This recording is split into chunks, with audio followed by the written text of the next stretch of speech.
What's up, everybody? It's JT Sports, and I'm back at you guys with another March Madness preview.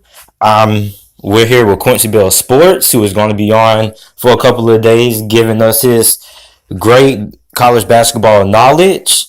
And he's on today to tell us his projected number one seeds for March Madness. So make sure to go check out Quincy Bell Sports. His channel will be down in the comment section and in the description down below. Make sure to check him out. He does NFL videos, college football videos, MLB videos, and college basketball videos. And he does a great bracket when he literally writes down freaking 65 teams. I don't know how he does it. I do not know how he does it. But I'm going to go ahead and give it over to Quincy. And Quincy, just go ahead. Tell us who is going to be those four number one seeds. All right.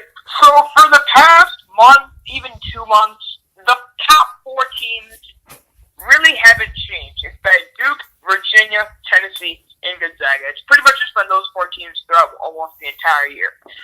But we have had some interesting developments. Kentucky has come up there, and Kentucky actually beat Tennessee, and Kentucky is ranked higher than Tennessee in the SEC and in the national rankings. So Kentucky might be passing Tennessee. Duke did have a loss to Virginia Tech and North Carolina as of late. I don't think Duke will fall from the number one seed threshold. Virginia only has 2 losses, I believe. We can check that real quick. Yeah, they only have 2 losses, but the thing is they both came to Duke. So they've only lost to one team, and it was to Duke twice. So, but Virginia is ranked number 2.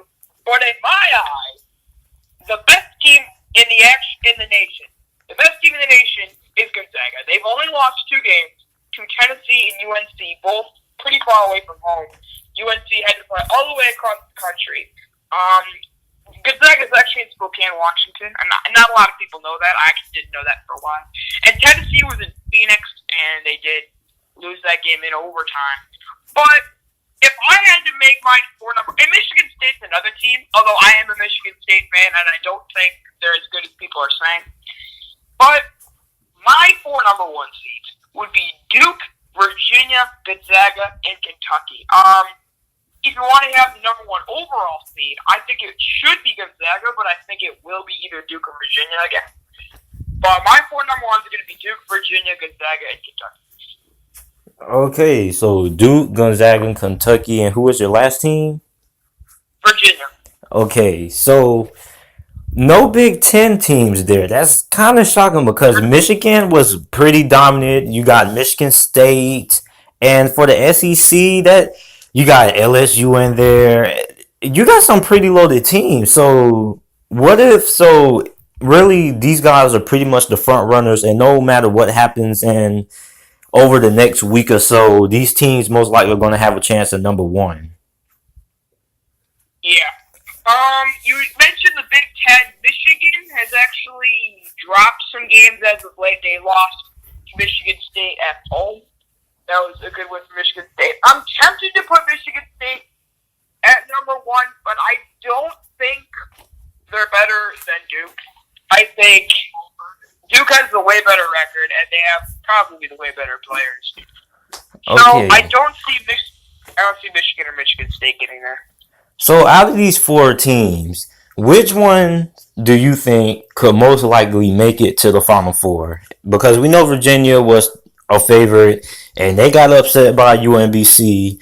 God knows what UMBC is doing now, but which one of these teams could make it? UMBC's like okay. They're nothing special. They're probably not going to make the tournament again.